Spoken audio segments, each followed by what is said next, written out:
దీవెన. ఎంతమందికి తెలుసు దీవెన అనే పదం?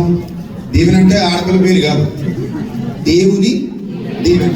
రెండోది ఆశీర్వాదం. విన్నారు కదా? విన్నారా? దీవెన విన్నారా?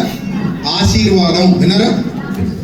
దీవెన ఆశీర్వాదం అనేవి మనకు అవసరమా కాదా?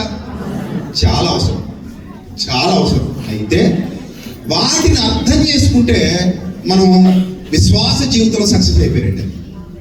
దీవెన, ఆశీర్వాదం అనే పదాలు, వాటి వెనుకున్న అంతరార్థాలు మనకు అర్థమైతే మన విశ్వాస జీవితంలో మనం సగం సక్సెస్ అయిపోయినట్టే. సో కాబట్టి ఈ రాత్రి వేళ దేవుని గ్రంథంలో వ్రాయబడినటువంటి ఆ సత్యాలను గురించి అవగాహన పెంచుకుందాం. ఆ సత్యాల మీద అవగాహన కలిగి ఉందాం, కలిగి నేర్చుకుందాం. సో ఒక పాయింట్ మీకు చెప్తాను, జాగ్రత్తగా వినండి. బైబిల్ గ్రంథంలో ఒక విచిత్రమైన మాట వ్రాయబడింది. ఆ మాట ఏంటంటే హెబ్రీ పత్రిక చూద్దాం. అందరూ తీయండి బైబిల్. హెబ్రీ పత్రిక 12వ అధ్యాయం. హెబ్రీ పత్రిక 12వ అధ్యాయము 14వ వచనం జాగ్రత్తగా చూద్దాం. హెబ్రీ పత్రిక 12వ అధ్యాయము 14వ వచనం. అందరితో సమాధానమును పరిశుద్ధతయు కలిగి ఉండుటకు ప్రయత్నించండి. అందరితో సమాధానమును పరిశుద్ధతయు కలిగి ఉండుటకు ప్రయత్నించండి. పరిశుద్ధత లేకుండా ఎవ్వడును ప్రభువును చూడడు. మీలో ఎవడైనను దేవుని కృపను పొందకుండా తప్పిపోవునేమోనియు చేదైన వేరు ఏదైనను మొలిచి కలవరపరుచుట వలన అనేకులు అపవిత్రులైపోవుదురేమో అని, చేదైన వేరు మొలవడం వల్ల అనేకులు ఏమైపోతారంట? అపవిత్రులు అయిపోతారు, దేవుని కృపలో నుండి తొలగిపోతారని చెప్పి ఆయన అంటున్నాడు. ఒక్క పూట కూటి కోసం తన జ్యేష్ఠత్వపు హక్కును అమ్మివేసిన ఏసావు వంటి భ్రష్టుడు.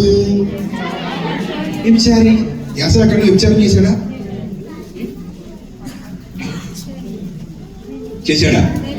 మరి అక్కడ వ్యభిచారణ పదం ఎందుకు వాడాడు? తర్వాత భ్రష్టుడు అన్నాడు.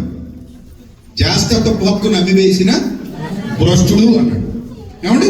తర్వాత వ్యభిచారి అన్నాడు. ఉండినేమో అని జాగ్రత్తగా చూసుకోండి. నెక్స్ట్ ఒక విచిత్రమైన మాట వాడతాడు ఆయన. ఏమంటాడంటే ఏసావు ఆ తర్వాత, అది అండర్లైన్ చేసుకోండి అందరూ. ఏం పొందగోరి గట్టి చెప్పండి. ఆశీర్వాదము పొందగోరి కన్నీళ్లు విడిచుచు దానికోసమే శ్రద్ధతో వెతికాడంట. దేంతో వెతికాడంట? శ్రద్ధగా, ఫోకస్ పెట్టి మరీ వెతికాడు. ఎంత ఫోకస్ పెట్టి వెతికినా దాన్ని మళ్ళీ ఆరు మనసు పొందని అవకాశము దొరకక విసర్జింపబడ్డాడు అని వ్రాయబడింది. ఇప్పుడు మిమ్మల్ని అడుగుతున్నాను, ఏసావు పోగొట్టుకున్న ఆ ఆశీర్వాదం ఏమిటి?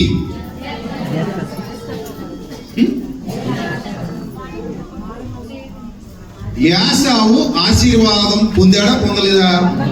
పొందలేదు. ఎందుకు ఆశీర్వాదం అంటే ఏమనుకుంటారు మీరు? అంటే ఏం కోల్పోయి ఉండాలి ఏసావు? ఇప్పుడు ఏం కోల్పోయి ఉండాలి?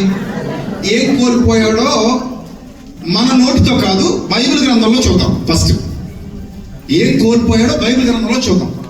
బైబిల్ గ్రంథంలో చూసిన తర్వాత మనకు ఒక అండర్స్టాండింగ్ వచ్చేస్తాం. ఓహో అనుకుంటాం. ఆ వచనాలు కూడా బైబిల్లో ఉన్న విచిత్రం ఏంటంటే, మీరు చదివేటప్పుడు వచనాలు మనకి భౌతికంగా అర్థమయ్యేలా ఉంటాయి, కానీ భౌతికంగా ఉండవు. దాని వెనక ఏమో అంతరార్థాలు ఉంటాయి. చూడటానికి మనకు భౌతికంగానే కనబడతాయి, కానీ వాటి వెనక ఏముంటాయి?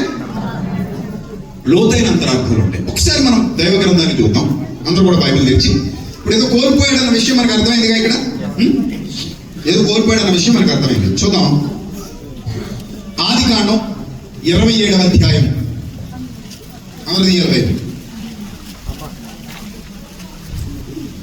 ఆదికాండం 27వ అధ్యాయం. ఒక్కరు చదవండి ప్లీజ్. ఎవరు చదివినా ఒక్కరే. ఎలక్షన్ పెట్టమంటారా? ఎవరు గెలిస్తే చదువుతున్నారు. ఒక్కరు చదవండి. అతను ముందు పెట్టుకున్నాడు. అప్పుడు అతను వస్త్రాలు వాసన చూసి అతను దీవించి ఇట్లా అన్నాడంట, అమ్మా వదిలే, నేను ఒకటి కన్ఫ్యూజ్ అయిపోతాం మన ఇద్దరం కలిసి వెళ్తుంటే. ఇదిగో నా కుమారుని సువాసన యెహోవా దీవించిన చేరి సువాసన వలె ఉంది అన్నాడు. Point number 1. ఇది ఎంత ఏంటిది? శాపమా దీవెన? దీవెన. ఎవరికి వెళ్తుంది ఇది? ఆకుకి వెళ్తుంది. కొంచెం కాన్సన్ట్రేషన్.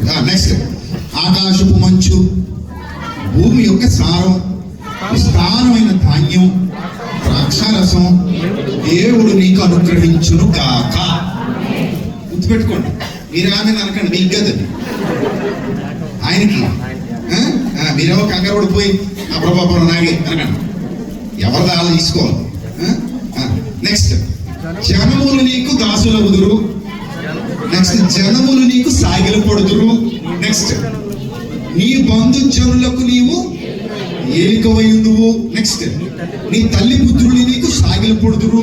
నిన్ను శపించేవారు శపింపబడుదురు, నిన్ను దీవించేవారు దీవింపబడుదురు. అయిపోయిన దీవెనలు కంప్లీట్.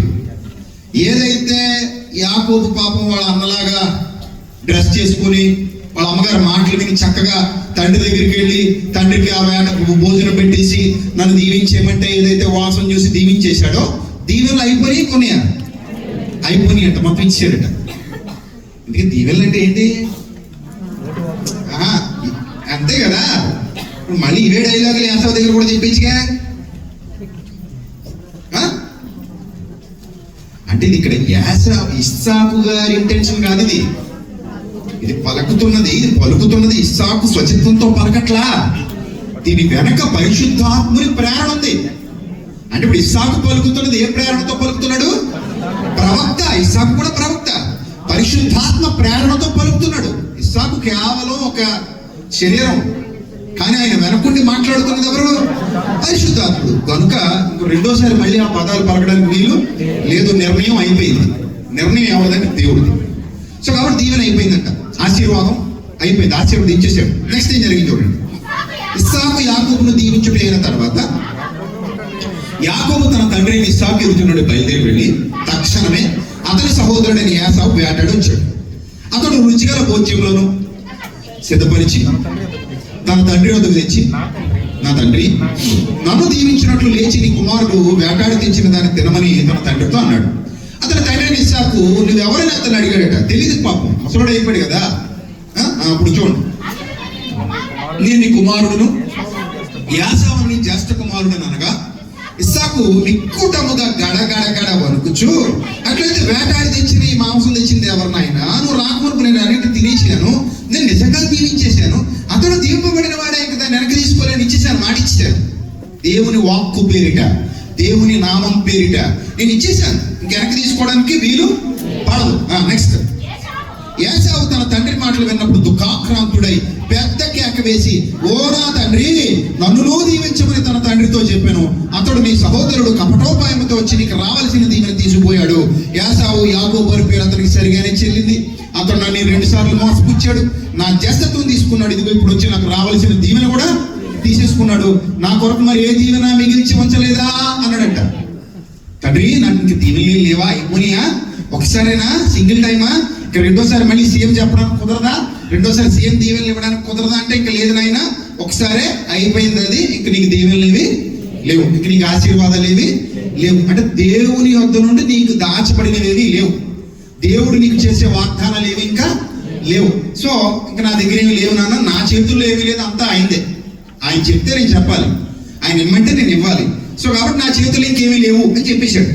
అప్పుడు ఇతను ఏమడుగుతున్నాడంటే, అందుకు ఇస్సాకు, ఇదిగో అతనిని నీకు ఏలికగా నియమించి అతని బంధుజనులందరినీ అతని దాసులుగా ఇచ్చి తిని, ధాన్యము ద్రాక్షారసమును ఇచ్చి అతని పోషించి తిని, ధాన్యమును ద్రాక్షారసమును ఇచ్చి అతని పోషించి తిని. నెక్స్ట్, నా కుమారుడా, నీకేమి చేయగలనని ఏసావుతో ప్రత్యుత్తరమేగా ఏసావు అంటున్నాడు, నా తండ్రి, నీ యొక్క ఒక దీవెన ఏమున్నదా?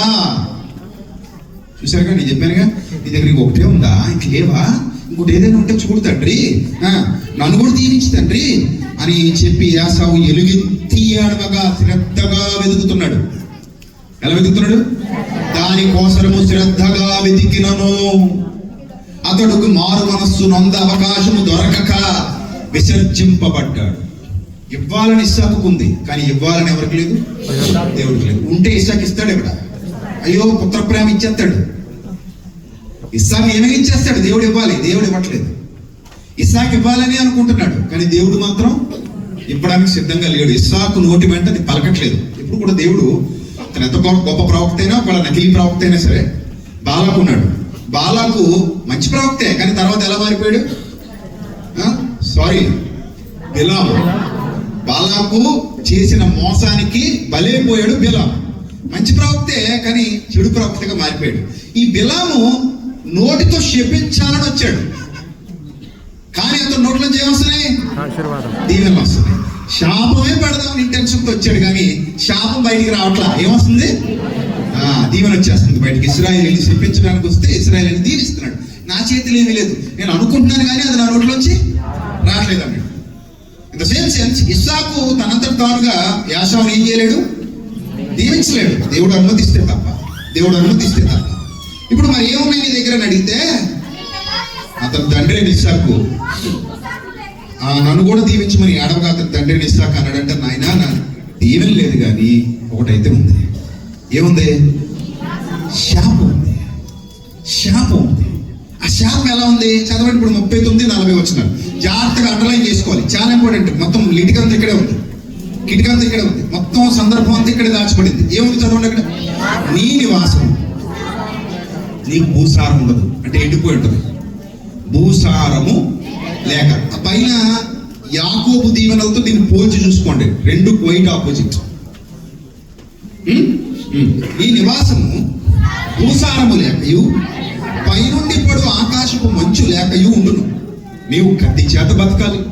నీ సహోదరుడికి నువ్వు పనోడివి. నీ సహోదరుడికి నువ్వు ఏమైపోవాలి? పనోడు అయిపోవాలి. నీ సహోదరుడికి నువ్వు దాసుడు అయిపోవాలి. నెక్స్ట్, నీవు తిరుగులాడుచుండగా నీ మెడ మీద నుండి అతనికి కాడి విరిచివేయదు అని అతనికి ఉత్తరం ఇచ్చెను. చూసారా? నువ్వు తిరుగులాడుచుండగా నీ మెడ మీద నుండి అతని కాడి విరిచివేయదు అని అతనికి ఉత్తరం ఇచ్చెను. తన తండ్రి యాకోబుకి ఇచ్చిన దీవెన నిమిత్తము యాశావు అతని మీద పగబట్టెను.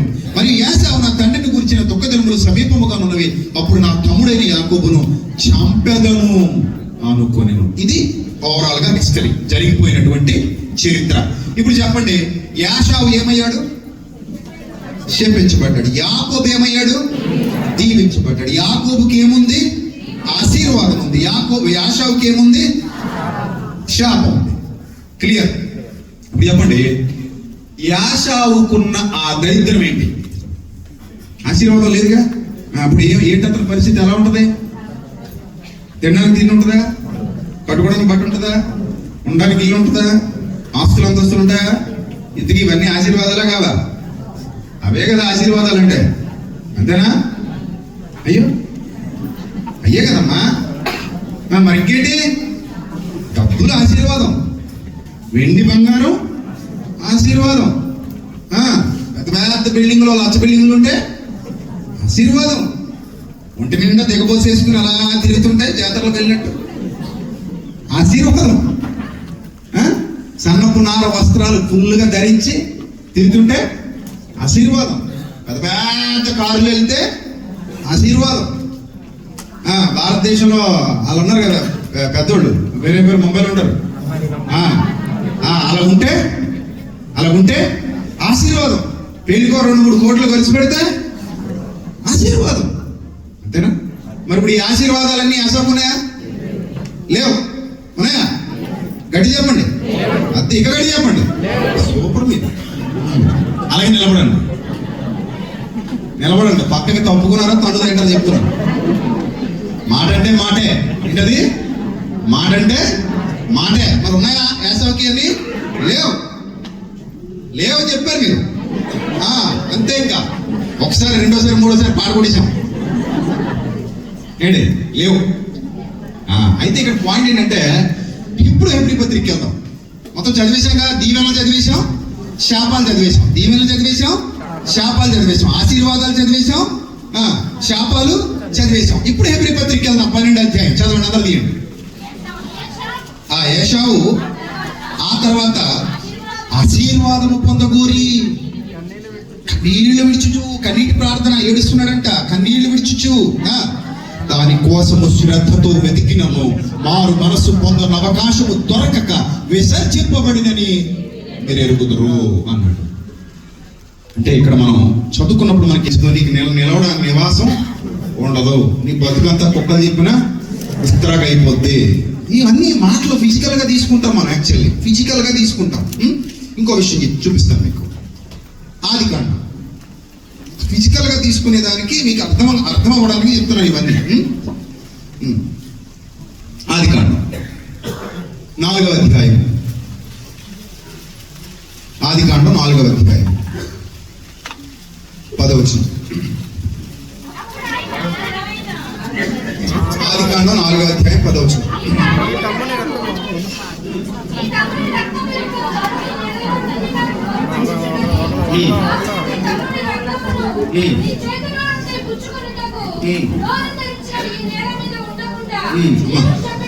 తీసుకుని నా బాటిల్లోకి ఇచ్చే.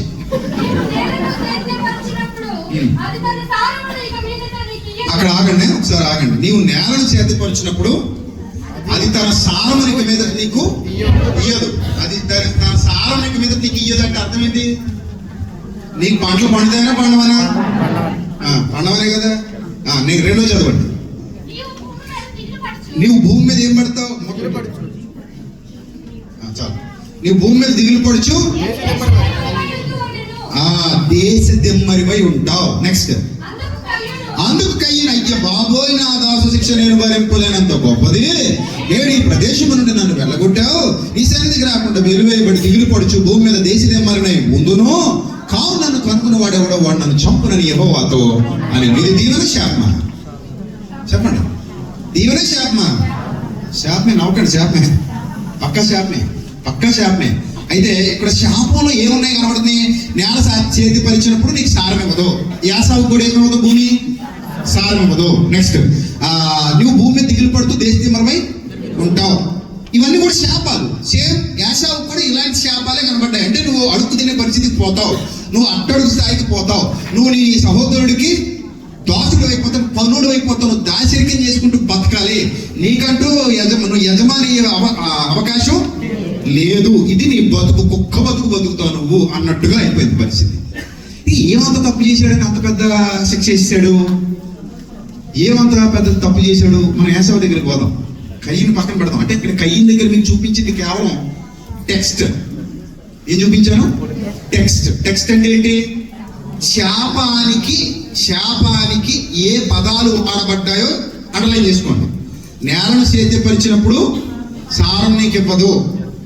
నెక్స్ట్, నీవు భూమి మీద దేశ దిమ్మరిపై ఉంటావు. అక్కడ ఆదికాండం 27లో కూడా టెక్స్ట్ చూడండి. ఆదికాండం 27లో కూడా టెక్స్ట్ ఏమని రాయబడింది? 39. ఆదికాండం 27:39. అది కూడా టెక్స్ట్ చూడండి. ఏముంది అక్కడ? నీ నివాసము భూసారము లేక. అక్కడ కయ్యం దగ్గర టెక్స్ట్, నువ్వు నేలను సేద్యపరిచినప్పుడు అది నీకు సారం ఇవ్వదు. ఇక్కడ కూడా నీకు భూసారం ఉండదు. రెండు ఒకటే కాదా? ఒకటే, టెక్స్ట్ ఒకటే. నెక్స్ట్, పైనుండి పడు ఆకాశపు మంచు లేక ఉండును, నీవు కత్తి చేత బతుకుదు, నీ సహోదరుడికి దాసుడు అయిపోతావు. నువ్వు యజమానిగా ఎప్పటికీ ఉండలేవు, నీ బతుకంతా దాస్యపు బతుకే అనేది శాపం. ఈ విధంగా కయ్యనికి వచ్చింది శాపమే, యాషావుకి వచ్చింది శాపమే. వాళ్ళు దీవెనలు పోగొట్టుకున్నారు, ఆశీర్వాదం